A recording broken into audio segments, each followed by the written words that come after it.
خب سلام.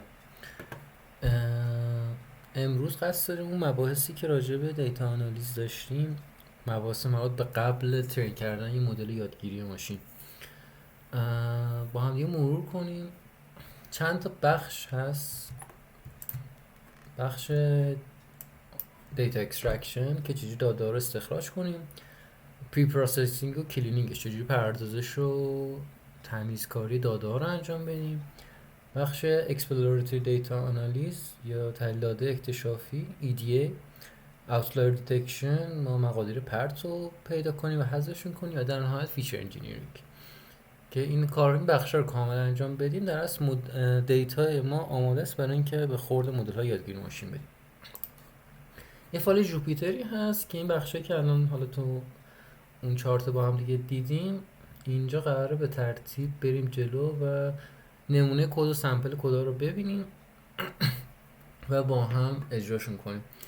چیزی که هستش، من اینو حالا توی در واقع ریپوی گیت هاب قرار دادم. یه سری فایل سمپل هست هم که همون فایل های دیتا های ونهوکن.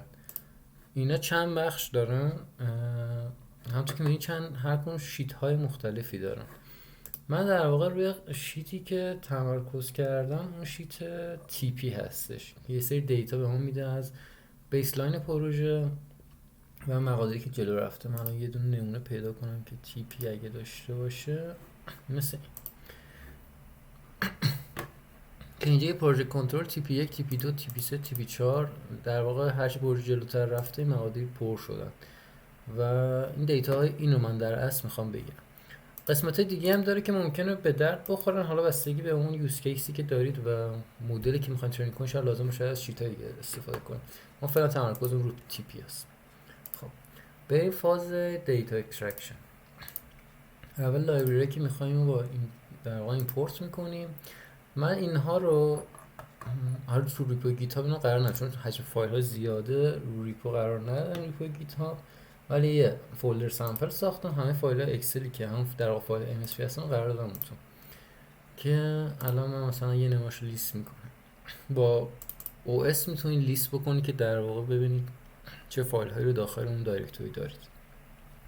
کالم نیم هایی که من خودم حالا رفتم تی پی ها رو خوندم، کالم نیم هایی که به نظرم به درد میخورد رو انتخاب کردم فعلا برای فاز اکسترکشن.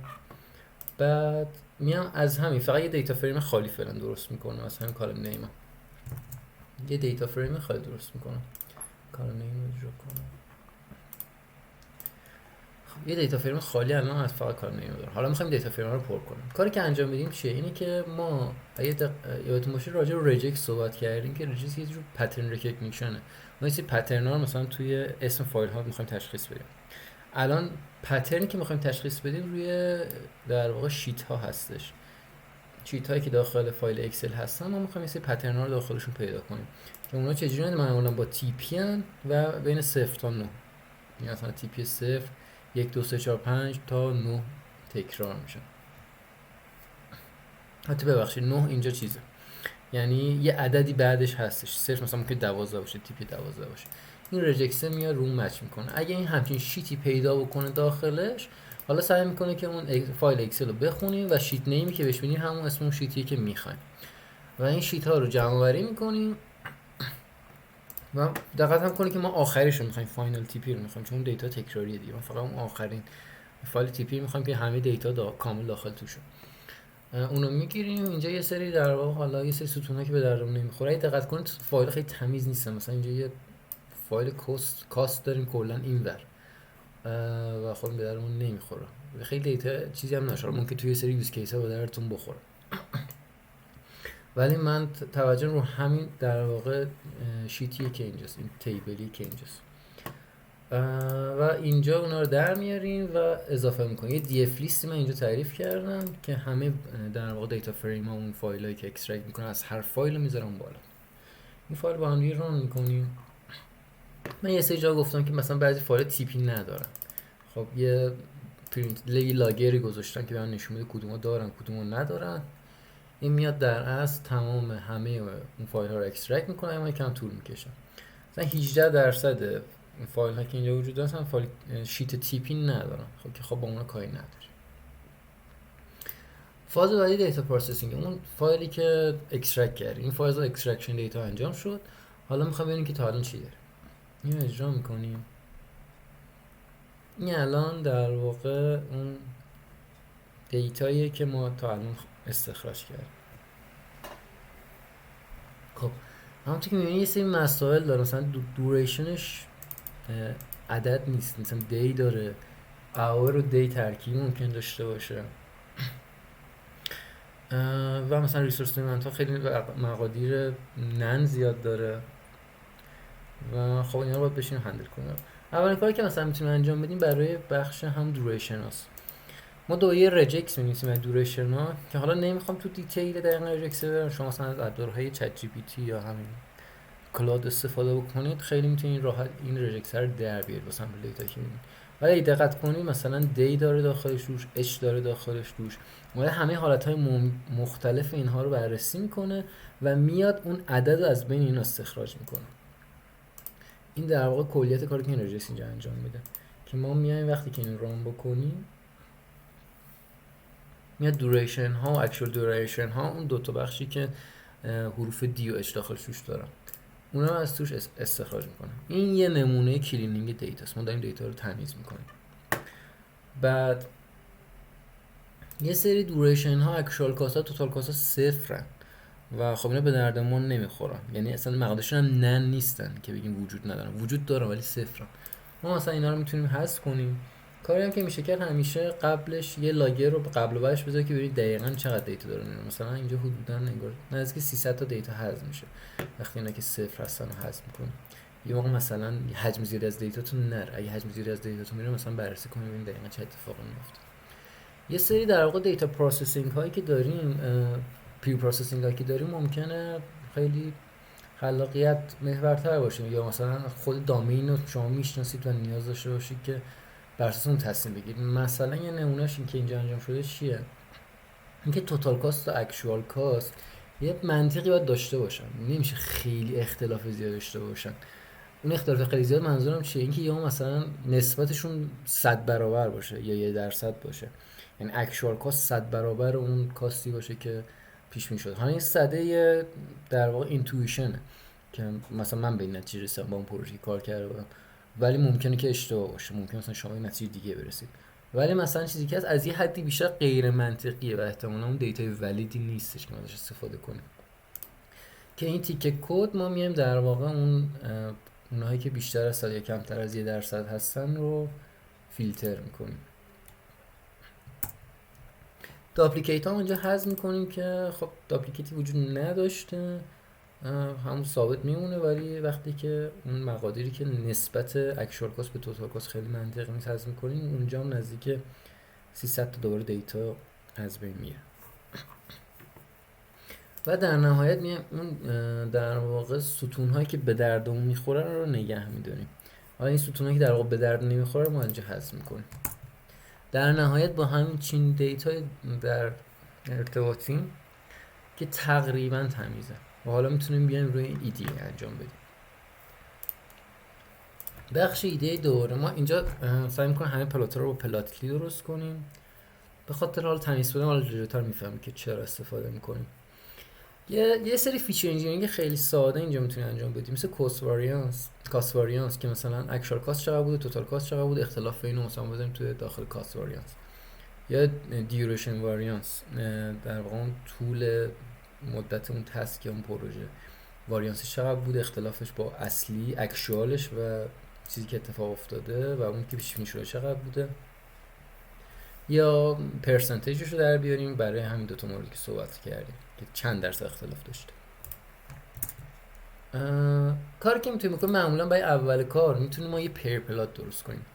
پیر پلات حالا با هر لایبرری که اوکی میتونستم کنم، حالا پلاتلی به نظر من خیلی تمیزتر و قشنگتر هستش تو این موارد که این کدش اینجا هستش. کلیت پلاتلی اینجوری که ما معمولا یه اسکتر ماتریکس یه پلاتی میسازیم و بعدش اگه لازم باشه می آپدیتش میکنیم با حالا دیتای بیشتر یا مثلا خوشگلاسیونش انجام بدیم، مثلا عرض و طول بهش بدیم، یه سری رنگ بهش بدیم.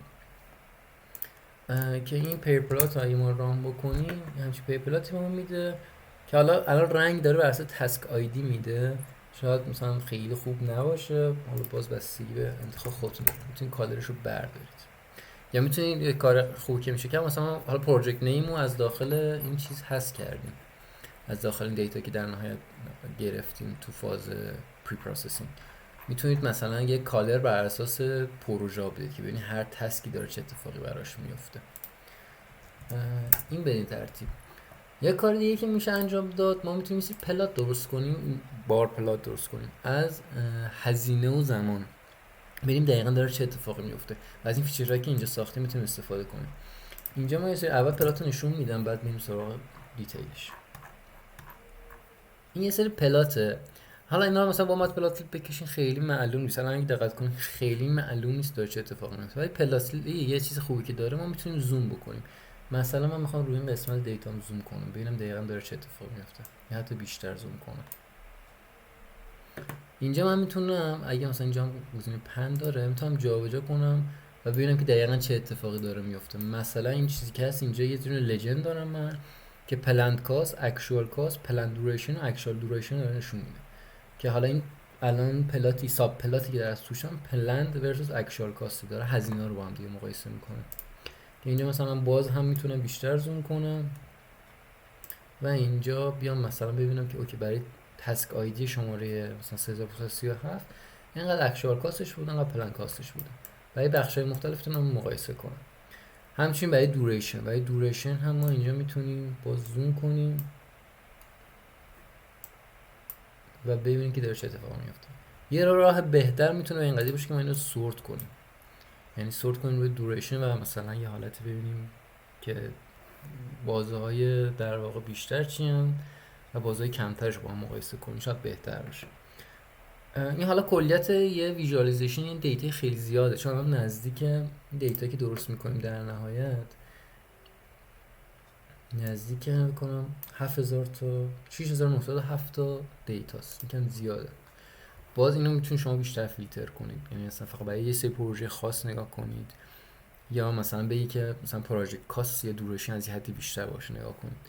ولی منظور استفاده از پلاسی برای این قضیه است که ما بتونیم در اصل بیایم دیتا خیلی زیاد و راحت نمایش بدیم. مثلا پلاتتون نمایش بدید دیگه این آپشن نداره که بخواید زوم کنید.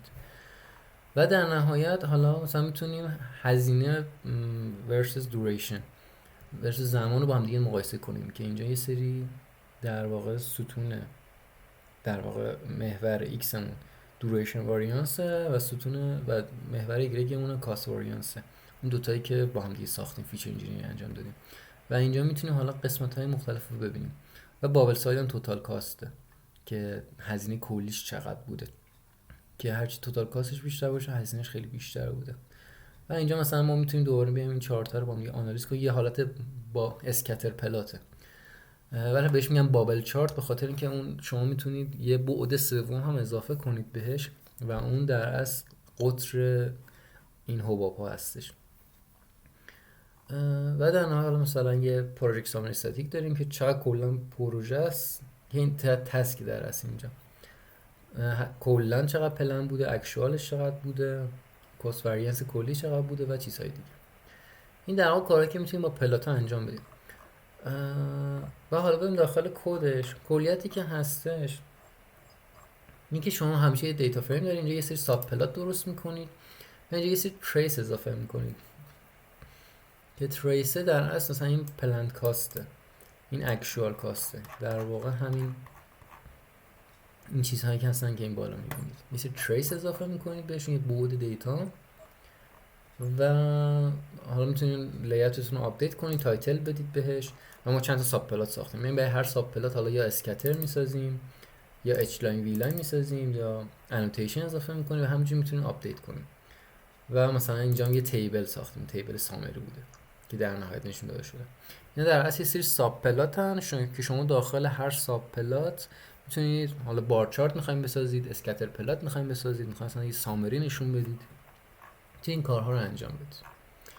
خب این در اصل هزینه و زمان بود که با هم بررسی کردیم. اگه خیلی سیستم سنگین شد دونه بدون رانکو چون یکم سنگینه، اینجا کلیر سل اوتپوت رو بزنید که پاک شه، که پر نکنه. یه بخش دیگه که میتونیم انجام بدیم با هم دیگه کورلیشن هیت مپه. ما بیایم ماتریس همبستگیشو با هم دیگه بررسی کنیم. اول کد با هم دیگه رام میکنیم. این ماتریس همبستگیشه. حالا اگه دقت کنی با دیفالت که رام میکنه ماتریس همبستگی حالت ماتریس کامل بهتون نشون میده، مربعی تون نشون میده.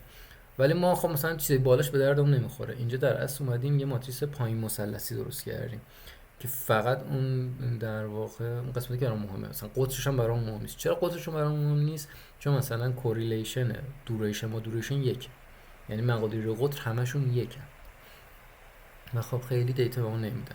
برای اینکه تمیزتر باشه و شلوغ‌تر نباشه چارت ما میایم اینجوری نشون میدیم که اینجا مثلا میتونیم نگاه کنیم میبینیم که مثلا توتال کاست با اکچوال کاست کوریلیشن یک داره. این خیلی مهمه، همبستگی خیلی بالا داره. اکچوال دوریشن با دوریشن و مثلا اکچوال کاست با کوست وریانسی که درست کردیم مثلا یه کوریلیشن بالای مثلا داره و تحلیلایی که میتونیم اینها انجام بدیم. چجوری اینو میتونیم بسازیم؟ ما یه سری نومریک کالم تعریف میکنیم چون فقط روی اونایی که در واقع عددی هستن، ستونایی که عددی هستن میتونیم این قضیه رو داشته باشیم. یه کوریلیشن ماتریکسی از خود هم پانداز میگیریم که این همون در واقع کوریلیشن بین مقادیر رو برمیگردونه، مثلا عددی برمیگردونه، چارت برنمیگردونه. اینجا ما چیکار میکنیم؟ یه سری ماسک روی این کوریلیشن ماتریکس میذاریم که فقط این ترایو که میزنید آپر تراینگل یه ماسکی میکنه رو آپر تراینگل، یعنی ما میگیم که بالا ما اون قسمت های بالاشو نمیخوایم و فقط قسمت پایینشو میخوایم و میایم روی هر کدوم یه هیت مپ درست میکنیم که x اون چی هست، نومریک کالماست، y اون هم نومریک کالماست که حالا اینجا تاش آپدیت لی‌آوتی که انجام میدیم. تایتل میتونیم بهش بدیم، هایت و ویدث رو تعیین کنیم، ببینیم که x اکسیزات دقیقاً چیا باشه یا y دقیقاً چیا رو نشون بدیم و یه سری انوتیشن رو هر کدوم میتونیم اضافه کنیم. این میشه کلیت حالا کار با پدلاتلی و حالا این هیت مپی که اینجا ساختیم. مورد بعدی باکس پلات ها. ما حالا یه سری باکس پلات میخوام دیگه، حالا تو توضیحات دیتیل از این به بعد برای ویژوالایزیشن نمیرم. کلیت حالا پلات لینا رو کد بیشتر بخونید میفهمید. کلا همینجوری که ما یه دی افی داریم، یه سری اگه ساب پلات بخوایم ساب پلات درست میکنیم و هی میریم جلوتر اون ساب پلات رو پر میکنیم با بخش‌های مختلف. باکس پلات میخوایم، هیستوگرام میخوایم، بار چارت میخوایم، هر چی که هست. مورد بعدی باکس پلات هست. یه چیزی که تو ویژوالایزیشن هست ممکنه اولین ویژوالایزیشنی که انجام بدی خیلی خوب در مثلا اینجا مثلا من خواستم با همه باکس پلات رو کنار هم بزنم ولی خیلی اینتویشن نه، خیلی تمیز نیست این در واقع ویژوالایزیشن. میام مثلا اینجا سعی کردم که به صورت حالا افقی نشون بدم که اینجا حالا باز نگاه کنه خیلی ویژوالایزیشن تمیزی نداره. باز حالا من میتونم اینجا زوم بکنم مثلا روی این بخش، اینجا مثلا میبینم اوکی اکچوال دوریشن مثلا این خوبی داره، ولی چیزی هست خارج از ویژوالایزیشن اینه که احتمالاً دیتای ما اوتلایر خیلی زیادی داره که داره این اتفاق براش میفته. پس ما میتونیم چیکار کنیم؟ مرحله بعدی بریم سراغ اوتلایر دیتکشن. ما بریم یه سری اوتلایر ها رو اینجا حذف میکنیم. اینجا حالا متدی که استفاده شده آی کیو آره. شما میتونید متدهای دیگه استفاده کنید، مثلا زد اسکور استفاده کنید از یا در واقع به صورت اصلا دستی بگید مثلا از یه حدی بیشتر منطقی نیستش، اون مثلا بستگی به دامین داره. ممکنه این سری اوتلایر دیتکشن ها مثلا آماری نباشه واسه دامین باشه. ولی مثلا IQR و زد اسکور روش‌های خیلی خوبی هستن و یه سری روش‌های دیگه که میتونید برای تمرین خودتون اونها رو پیاده کنید. ما اینجا IQR استفاده کردیم، یه ریموو اوتلایر داریم، یه فانکشنی داریم داخل اینجا که در اصل میاد یه دیتا فریم میگیره و کالم یه ستون که میاد در واقع IQR رو حساب میکنه و مقادیری که بیشتر از اون هستن خارج از بازه IQR قرار میگیرن حذف میکنه. که اینجا ما یه سری گروپ تعریف شده برای دیتا ها دقت کنید. کاست ها اسکیلشون یکی هن ولی کاست وریانس اسکیل مربوط به خودشو داره، دیوریشن وریانس اسکیل مربوط به خودشو داره و دوریشن و اکچوال دوریشن هم اسکیل مربوط به خودشون دارن. اگه دقت بکنید ما اول همه رو با هم دیگه کشیدیم ولی اینا اسکیلشون با هم دیگه یکی نیست. زمان یونیتش زمان روزه ولی مثلا هزینه فرق داره، مثلا تومنه یا دلاره. پس با اینا رو جدا بکشیم که مشخص باشه. اگه با هم دیگه بکشیم میشه همین نمونه که اینجا دیدیم بالاتر. خیلی چیز جالبی اون نشون نمیده. خب حالا ما میتونیم اینجا چیکار کنیم؟ بیایم اوتلایر ها رو حذف کنیم. میایم یه لول اوتلایر رو حذف میکنیم و این چارتی میشه که میبینیم. اگه مقایسه کنید با اون چیزی که قبلا کشیدید، اگه ببینید اینجا میفهمید که خیلی اوتلایر داشتیم و این کمک کرده به اون که اوتلایرها بهتر بشن، کمتر بشن. این کارو میتونید چند بار انجام بدید. حالا من روی خود دیتا فریم اصلی انجام میدم. اگه مثلا یه لول دیگه انجام بدم، دقت کنید باز 4 تا بهتر شدن نسبت به دفعه قبل. ولی اگه دوباره اجرا کنم باز هم بهتر میشن. اگه دقت کنید، ولی از یه جایی بعد تغییر نمیکنه چون بازه ثابت میمونه و دیگه اصلا مقادیری نیست که خارج آی کیو رو قرار بگیره.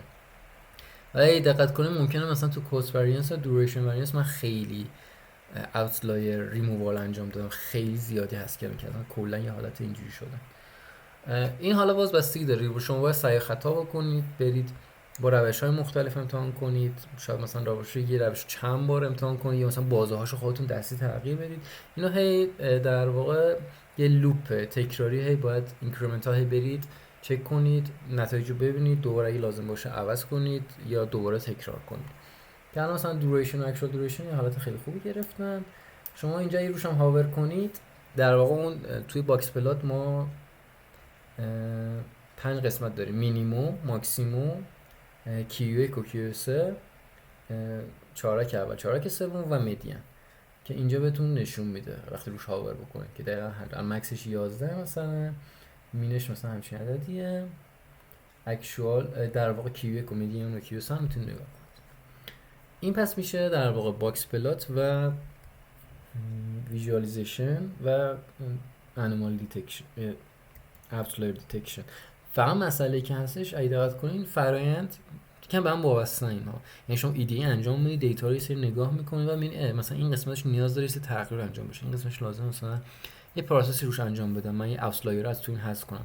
این کار انجام میدید، دوباره ویژوالیزیشن انجام میدید، دوباره نگاه میکنید تا ببینید 4 تا حالت منطقی بگیرن و قابل توجیه باشه. بخش آخری که با هم دیگه کار میکنیم فیچر انجینیرینگ، که ما در اصل یه سری صحبت‌ها شد. ما یه سری فیچر انجینیرینگ های خلاقانه داریم که یه بار صحبتش کردیم، مثل اینکه ما یه سری در اصل فرض کن لوکیشن داریم، اینا رو میتونیم چیکار کنیم؟ همون بحثش مثلا تهران، مشهد، اصفهان، یه سری گفتم میتونیم اونا رو به عنوان استان در نظر بگیریم که مثلا یه فیچر انجینیرینگ خوبی میشه، یا مثلا میتونیم لترلانگش رو در نظر بگیریم، مثلا یه فیچر انجینیرینگ های خلاقانه میشه. اینجا مثلا ما همون کاست واریانس و دوریشن واریانس رو داشتیم که حساب کردیم، میتونیم پرسنتیجشون رو در بیاریم، چند درصد اختلاف داشتن، آیا اوور باجت شده یا نه، یعنی اکچوال کاست بیشتر از اون پلند کاست شده یا نه، اون هزینه‌ای که واقعا اتفاق افتاده بیشتر از هزینه برنامه‌ریزی شده یا نه. مثلا یه فیچر انجینیرینگ خوبی دیگه که میشه انجام اینه که ما یه دوریشن داریم و یه توتال کاست که پیش بینی شده، ببینیم به ازای هر روزی که هستش چقدر هزینه ممکنه این پروژه مثلا میانگین برداره، یعنی توتال کاست تقسیم بر کل دوریشن این پروژه که داریم. یه فیچر جدید میتونه اضافه کنیم که کاست پر دی اون چقدر بوده. ما اگه مثلا اینو رام بکنیم یه سری فیچر جدید میتونیم اضافه کنیم. اینجا مثلا نزدیک 20 تا فیچر داریم الان به این پروژه، که مثلا این چیزهایی هست که مثلا ما اینجا ساختیم. یه مسئله که تو فیچر انجینیرینگ صحبت شد نورمالایز کردن یا استاندارد کردن داده هاست، که گفتیم حالا بسته به پروژه ما میتونیم اونها رو انجام بدیم. یه نیم سامپلش اینجا با هم دیگه ببینیم. فقط یه مسئله خیلی مهم داخل این قضیه وجود داره، این که ما میخوایم وقتی نورمال کنیم یا استاندارد بکنیم، در اصل فقط باید دقت کنیم که نود دادمون چی هستش. ما اینجا حالا اومدیم از استاندارد اسکیل استفاده کردیم که میبره رو تابع نورمال. فقط قبل اینکه این کار انجام بدید حتما قبلش باید داده تست و ترینتون رو جدا بکنید. داده تست و ترین رو معمولا وقتی که مدل بخوام ترین کنم خب جدا میکنم، ولی برای نورمال کردن یا استاندارد کردن دیتا شما باید این کار انجام بدید. چرا؟ چون اگه این کار رو انجام ندید یا رو کل دیتا انجام بدید، شما یه سری دیتا و یه سری متریک های آماری رو از داده تستتون ممکنه لیک بکنید داخل داده ترینتون. چون مثلا فرض کنید که میخواید مثلا فرض کنید که اسکیل بکنید دیتاتون رو بین 0 تا 1، خب داده تستتون ممکنه با داده ترینتون تا حدی فرق داشته باشه و وقتی که رو کلی انجام میدید در اصل دارید یه سری متریک های آماری رو لیک میکنید روی داده ترینتون و وقتی مدل هم ترین میشه در واقع یه جوری داره تقلب میکنه. پس به خاطر همین این وقتی نورمالیزیشن انجام بدید یا استانداردایزیشن انجام بدید روی دیتاتون حتما باید از قبل جدا کنید داده ترین و تستتون و رو هر کدوم جدا انجام بدید. مثل این کاری که ما اینجا انجام دادیم. ما یه دونه در واقع دیتایی داریم که میایم تست ترین اسپلیت رو میزنیم که مثلا 20% میگیم داده تست، 80% داده ترین. حالا میایم روی هر کدوم جداگونه یه استاندارد اسکیلری تعریف میکنیم. این اسکیلر هم استاندارد اسکیلر است که روی تابع نرمال مپ میکنه. این اسکیلر رو فیت میکنیم روی نومریک کالم هایی که داریم، دیتا های در از عددی که داریم و هر کدوم جدا میسازیم. یه ترین دی اف میسازیم، یه تست دی اف میسازیم. اینو با هم دیگه ران میکنیم که اگه دقت کنید ترین و تستتون به این ترتیب میشه. دوریشن ها، ریسورس کاست ها، ما حالا 3 تا داده اولش رو گرفتیم و تستتون همه این در واقع مپ شده رو تابع نرمال. حالا ما چجوری میتونیم مطمئن بشیم؟ میایم که در واقع میانگین و انحراف معیارش رو در میاریم. میانگین باید 0 باشه و انحراف معیار هم باید 1 باشه و اتفاقی داره اینجا میفته. الان میانگین دقت کنید یه عدد خیلی کمه، -4 8.92 ضرب در 10 تا -18 نزدیک 0 تقریبا و انحراف معیار هم حالا نزدیک 1 تقریبا، حالا با یه اختلاف خیلی کوچیک 1.0000115. پس در از اتفاقی که میفته ما دیتا همون رو یه فیچر انجینیرینگ روش انجام دادیم، دیتا همون رو در از اسکیل کردیم تابع نرمال مپ کردیم تابع نرمال. فقط مسئله هست، حالا ما اینجا از استاندارد اسکیلر استفاده کردیم ولی ما باید مطمئن باشیم که آیا دیتایی که این کار رو روش انجام میدیم واقعا تابع توزیع نرمال پیروی میکنن یا نه. اگه نمیکنن منطقی نیست که این کار رو انجام بدیم. این میتونه یه تمرین خوبی باشه برای خودتون که این برید روش امتحان کنید. ولی اگه مثلا بخوایم بین 0 و 1 مپ بکنیم ما میتونیم به جای استاندارد اسکیلر از چیز استفاده کنیم، مین مکس اسکیلر. یعنی اینجا به جای اسکیلر میتونیم اسکیلر رو تعریف کنیم مین مکس اسکیلر و حالا بیایم در واقع فیت رو روی این انجام میدیم که این مثلا داده بین 0 تا 1 مپ میکنه. این در اصل حالا کلیت داستان دیتا آنالیز و پروسس کردن داده ها بود. الان ما این ستون آخری که داریم آماده است، میتونیم بریم حالا از مدل های یادگیری ماشین استفاده کنیم. فیچرهایی که میخوایم انتخاب میکنیم و لیبل و ایکس اون انتخاب میکنیم، وای اون انتخاب میکنیم و حالا میره دیگه سراغ مراحل بعدی که حالا جلوتر بهتون توضیح داده میشه که چجوری از مدل های یادگیری ماشین استفاده کنیم برای این موضوع. این جوپیتر نوتبوک فایلش روی چیز حاضره، روی در واقع گیت هاب یه اسمارت پی ام هست، اسم پروژه اینجا هستش، میتونید ببینید خودتون ران کنید. حالا اگه رو سیستمتون نخواستین ران کنید میتونید روی کولاب ببرید و اونجا در واقع نصبش در واقع رو کولاب آپلودش کنید. فقط دیتاشو با خودتون بریزید دیگه کنارش، مثل جوری که من همینجا ریختم. اینجا دیتا رو توی مثلا فولدر سامپل تر فولدر دیگه هر جایی که میریزی تعریف میکنید و میتونید رانش کنید و نتایج خودتون ببینید. مرسی از توجه شما.